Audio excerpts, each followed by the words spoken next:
आपका study mentor पे। आज हम देखेंगे कुछ महत्वपूर्ण क्वेश्चन जो कि बिहार एसआई के लिए हो सकते। तो चलिए देख लेते हैं। हमारा पहला क्वेश्चन है मेमथ पूर्वज है। ऑप्शन ए आदिमानव, ऑप्शन बी घोड़े का, ऑप्शन सी हाथी का, ऑप्शन डी कुत्ते का। तो इसका सही जवाब है ऑप्शन सी।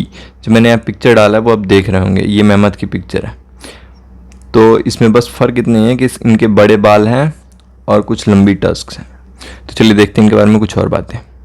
तो ये जो हमारा अगला पिक्चर है, ये पहला पिक्चर है नंबर 1 जो ब्रिटिश म्यूजियम से लिया गया है। इसमें आप देख रहे होंगे कि उनके टस्क बहुत बड़े हैं, दांत बहुत बड़े हैं और कर्व्ड हैं, और ये नॉर्मल हाथियों से इनकी हाइट थोड़ी ज़्यादा होती है। तो ये जो दूसरा पिक्चर आप देख रहे हैं, ये दूसरा पिक्चर है मेमथ के एक बच्चे का जो साइबेरिया में मिला है, रूस के एक प्रांत में। ये अभी तक की मेमथ की सबसे बड़ी बची हुई बॉडी है, और इस पर आप देख रहे होंगे कि बाल काफ़ी बड़े हैं। और ये बची कैसे है, तो साइबेरिया के एक केव में फ्रोजन स्थिति में थी। तो चलिए अब आगे देखते हैं। ये जो तीसरा हमारा पिक्चर है, ये तीसरा पिक्चर है कि मेमथ के निवास स्थान का। मेमथ हमेशा ही ठंडी जगह पे रहते थे, इसलिए उनके बाल बड़े हुआ करते थे। तो चलिए अब आगे बढ़ते हैं अपने अगले सवाल पे। हमारा अगला सवाल है स्वतंत्रता आंदोलन के दौरान रविंद्रनाथ टैगोर ने नाइटहुड की उपाधि किस घटना के विरोध में वापस कर दी थी। ऑप्शन ए बंगाल का विभाजन, ऑप्शन बी जालियांवाला बाग हत्याकांड, ऑप्शन सी भगत सिंह, राजगुरु, सुखदेव को मृत्युदंड, ऑप्शन डी उपरोक्त में से कोई नहीं। तो इसका सही जवाब है ऑप्शन बी। तो ये जालियांवाला बाग हत्याकांड है, ये हुआ था 13 अप्रैल 1919 को। तो इनके बारे में कुछ और बातें जानते हैं।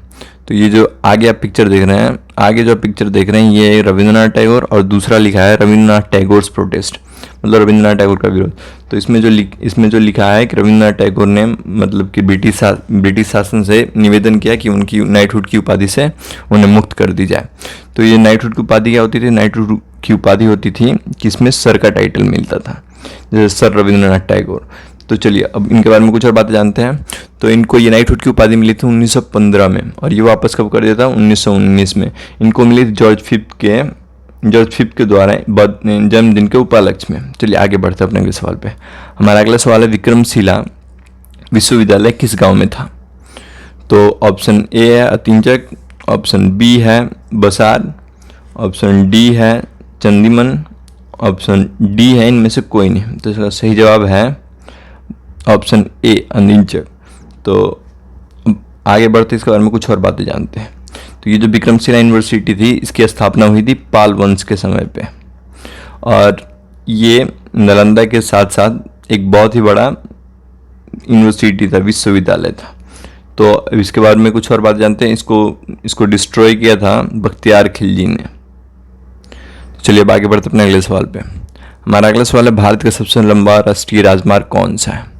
तो ऑप्शन ए है NH44, ऑप्शन बी है NH1, ऑप्शन सी है NH2, ऑप्शन डी है NH10। तो इसका सही जवाब है ऑप्शन ए NH44, और इससे पहले NH7 से भी जानते थे। तो चलिए जान लेते हैं इसके बारे में कुछ और बातें।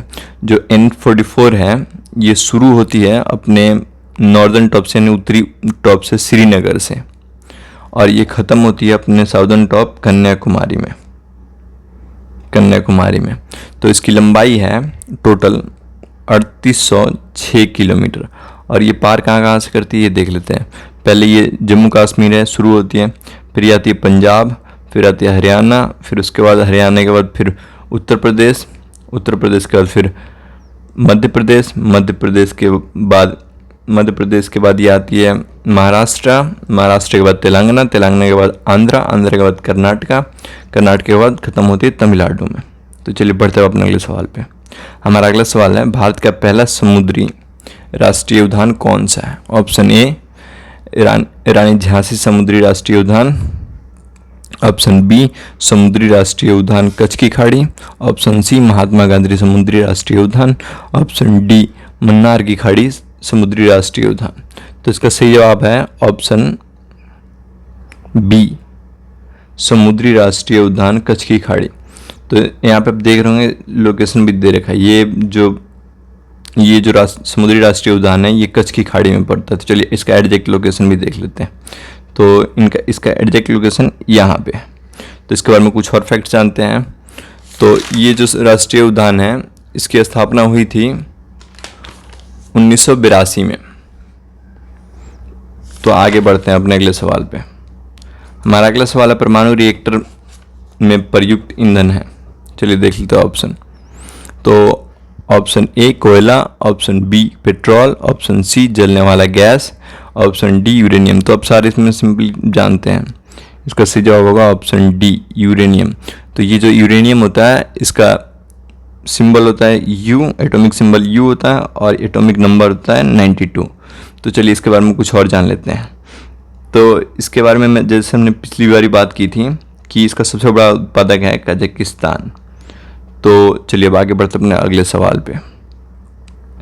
हमारा अगला सवाल है निम्नलिखित में से कौन सा राष्ट्रीय राजमार्ग बिहार से नहीं जाता है। तो option A NH-15, option B NH-30, option C NH-81, option D NH-85। तो इसका सही जवाब है option 15, sorry option A NH-15। तो जो यहाँ पे मैंने NH-15 का एक पिक्चर भी डाल दिया, जो आप देख रहे हैं दूर दूर तक बिहार इसके करीब नहीं है। चलिए बढ़ते अपने अगले सवाल पे। हमारा अगला सवाल है रुकैया बेगम किस मुगल शासक की पत्नी थी। तो चलिए जान लेते हैं। तो option A Humayun, option B Akbar, option C Jahangir, option D Shahjahan. तो इसका सही आंसर है ऑप्शन बी, अकबर की बीवी थी। और ये जो रुकैया बेगम थी ये अकबर के रिश्ते में बहन लगती थी।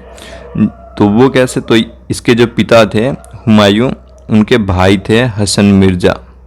तो ये उनकी बेटी थी और अकबर की पहली बीवी थी। जो इनकी शादी हुई थी वो हुई थी 1557 में। चलिए अब आगे बढ़ते हैं अपने अगले सवाल पे। हमारा अगला सवाल है ग्रैंड ट्रंक रोड का पुनर्निर्माण किसने कराया। तो देख लेते हैं। Option A Akbar, option B Aurangzeb, option C Shershah Suri, option D Jahangir. तो आप ये शब्द याद रखिएगा, पुनर्निर्माण, यानी इससे पहले भी इसकी निर्माण हुई थी। पर इसका सही जवाब अभी देख लेते हैं, सी शेरशाह सूरी। तो जो इसका पहला निर्माण हुआ था वो मौर्य काल में हुआ था। उसमें इसका नाम था उत्तर पथ। तो और जब शेरशाह सूरी ने इसका कराया निर्माण तो इसका नाम रखा सड़के आजम। तो ये सड़के आजम जो थी इसकी लंबाई थी, और जो उत्तर पथ थी और अभी जो ग्रैंड ट्रंक रोड है उसकी लंबाई थी 3670 किलोमीटर। तो अब देख लेते हैं इसकी कहाँ से कहाँ तक फैलाव थी। तो इसका जो पश्चिमी अंत है वो काबुल था, और जो इसका पूर्वी अंत था वो अब बांग्लादेश में कॉक्स बाजार है। चलिए आगे बढ़ते अपने अगले सवाल पे। हमारा अगला सवाल है औरंगजेब के समय राजपूत विद्रोह कब हुआ। तो इसका ऑप्शन ए है 1659, ऑप्शन बी है 1669, ऑप्शन सी है 1679, ऑप्शन डी है 1698। तो इसका सही जवाब है ऑप्शन सी 1679 में। और ये हुआ क्या था, क्योंकि जो ये औरंगजेब था ये हिंदुओं पे उनके धार्मिक यात्रा पे जजिया टैक्स लगाता था। तो ये जजिया टैक्स क्या था, तो ये कोई भी आदमी अगर धार्मिक यात्रा करने जाता तो उस पर मुस्लिमों का अपने धर्म को मानने के लिए टैक्स भरना पड़ता था। तो चलिए अब आगे बढ़ते हैं। हमारा अगला सवाल है शाहजहां की मृत्यु कब हुई। तो इसका ऑप्शन देख लेते हैं। Option A 1658, option B 1660, option D 1662, option D 1666। तो इसका जो सही जवाब है वो है 22 जनवरी 1966। तो इसका सही जवाब है ऑप्शन डी। तो शाहजहां के बारे में कुछ और बात जान लेते हैं। तो इनका जो जन्म हुआ था वो 5 जनवरी 1592 को हुआ था। और इनकी मृत्यु कैसे हुई, तो इनके बेटे औरंगजेब ने इन्हें 8 साल तक कैद में रखा। तो ये 8 साल कैद में रखा, मतलब इन्हें कब से कैद में रखा, तो ये जो था, तो अब 66 में से जब 8 माइनस करेंगे तो 56 हो 58 होगा, सॉरी, जब 8 माइनस करेंगे तो 58 होगा।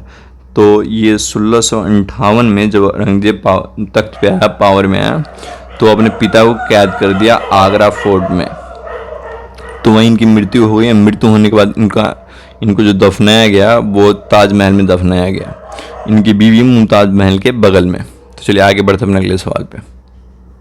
हमारा जो अगला सवाल है एरोसोल का उदाहरण है। ऑप्शन ए दूध, ऑप्शन बी नदी का जल, ऑप्शन सी धुआं, ऑप्शन डी रुधिर। तो इसका सही जवाब है ऑप्शन सी। चलिए जान लेते हैं एरोसोल होता क्या है। कोई भी सॉलिड या लिक्विड अगर डायरेक्ट गैस के फॉर्म में ट्रांसफॉर्म हो जाता है यानी बन जाता है तो उसे एरोसोल प्रोसेस बोलते हैं, यानी एरोसोल विधि बोलते हैं। तो चलिए यहाँ पे जो मैंने एक पिक्चर डाल रखा है इसमें आप देख रहे होंगे ये जो लिक्विड है ये जो यहाँ से निकल रहा है गैस के फॉर्म में, तो ये एरोसोल प्रोसेस है। जैसे वो कपूर पूजे में जलाते हैं तो वो भी सॉलिड से डायरेक्ट गैस में फॉर्म होता है, इसलिए उसको एरोसोल प्रोसेस बोल सकते हैं। जैसे परफ्यूम लगाते हैं वो भी एरोसोल है क्योंकि वो लिक्विड होता है, बाहर आते हैं वो गैस के फॉर्म में होता है। चलिए आगे बढ़ते हैं अपने अगले सवाल पे। हमारा अगला सवाल है राष्ट्रीय वन्य जीव बोर्ड का चेयरमैन है। ऑप्शन ए प्रधानमंत्री, ऑप्शन बी राष्ट्रपति, ऑप्शन सी पर्यावरण मंत्री, ऑप्शन डी उपराष्ट्रपति। तो इसका सही जवाब है ऑप्शन ए प्रधानमंत्री। ज़्यादा कुछ जानने का नहीं है। अब आगे बढ़ते अपने अगले सवाल पे। हमारा अगला सवाल है दादा साहब फाल्के पुरस्कार की शुरुआत कब हुई। तो ये जो दादा साहब फाल्के थे इनको भारतीय सिनेमा का पिता माना जाता है। तो चलिए जान लेते हैं इनके बारे में, ये जो वार्ड है इनकी शुरुआत कब हुई थी। तो दादा साहब फाल्के की शुरुआत हुई थी 1969 में, ऑप्शन सी। तो जो सबसे पहला मिला था वो मिला था देवकी रानी को, और जो अंतिम मिला अभी तक का 19 में अमिताभ बच्चन को। तो ये अवार्ड में मिलता क्या है, तो इसमें एक स्वर्ण कमल और 10 लाख रुपए मिलते हैं। तो चलिए अब आगे बढ़ते हैं। हमारा अगला सवाल है संत कबीर सम्मान किस क्षेत्र में दिया जाता है। ऑप्शन ए बुनाई, ऑप्शन बी हिंदी साहित्य, ऑप्शन सी हिंदी कविता, ऑप्शन डी फिल्म। तो इसका सही जवाब है ऑप्शन ए बुनाई के क्षेत्र में, और इसको देती है मिनिस्ट्री ऑफ टेक्सटाइल। तो चलिए अब आगे बढ़ते हैं। हमारा सवाल है कीवी पक्षी पाया जाता है। ऑप्शन ए दक्षिणी America, option B Bharatvarsh, option C New Zealand, option D पूर्वी इंडीज। तो इसका सही जवाब है ऑप्शन सी न्यूजीलैंड में। और ये जो कीवी पक्षी होती है इसका जो साइज होता है वो एक मुर्गी के बराबर होता है, या मुर्गे के बराबर जो भी हो। तो आगे बढ़ते हैं अपने अगले सवाल पे। हमारा जो अगला सवाल है विश्व का सबसे शुष्क स्थान कौन सा है। Option A Kalahari, option C Atacama desert, option C Mojave मरुस्थल, ऑप्शन डी तबरीनाथ मरुस्थल। तो इसका सही जवाब है ऑप्शन बी अटकामा डेजर्ट। तो ये जो है ये चिली में पड़ता है, और ये इसको मार्सलैंड भी बोलते हैं कुछ लोग, क्योंकि इसकी धरती मार्स की तरह दिखती है। आप एक फिल्म है हॉलीवुड की मार्सियन, उसमें भी कुछ सीनें यहीं पे शूटिंग की गई है। तो चलिए आगे बढ़ते हैं अपने अगले सवाल पे। हमारा अगला सवाल है प्राणी जिसे मानव सबसे पहले पालतू बनाया संभवतः था। ऑप्शन ए कुत्ता, ऑप्शन बी घोड़ा, ऑप्शन सी सूअर, ऑप्शन डी गाय। तो इसका सही जवाब है ऑप्शन ए कुत्ता। चलिए आगे बढ़ते हैं अगले सवाल पे। हमारा अगला सवाल और आखिरी सवाल है बिहार में झील और जिले का कौन सा मिलन गलत है। Option A Kanwar Jheel Begusarai, option B Sarman Bettiah, option C Piparman Parsa, option D Moti Jheel Motihari. तो इसमें गलत है ऑप्शन सी। आज के लिए बस इतना ही। आशा आपको वीडियो पसंद आई, अगर आपसे लाइक करेंगे और अगली बारी फिर मैं एक नई वीडियो लेके आऊँगा। जब तक के लिए धन्यवाद।